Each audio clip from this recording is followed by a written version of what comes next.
আমি এম রশিদুজ্জামান মিল্লাত সশ্রদ্ধ চিত্তে শপথ বা দৃঢ়ভাবে ঘোষণা করিতেছি যে সশ্রদ্ধ চিত্তে শপথ বা দৃঢ়ভাবে ঘোষণা করিতেছি যে আমি আইন অনুযায়ী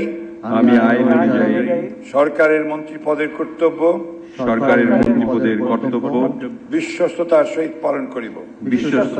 পালন করিব। আমি বাংলাদেশের প্রতি অকৃত্রিম বিশ্বাস ও আনুগত্য পোষণ করিব।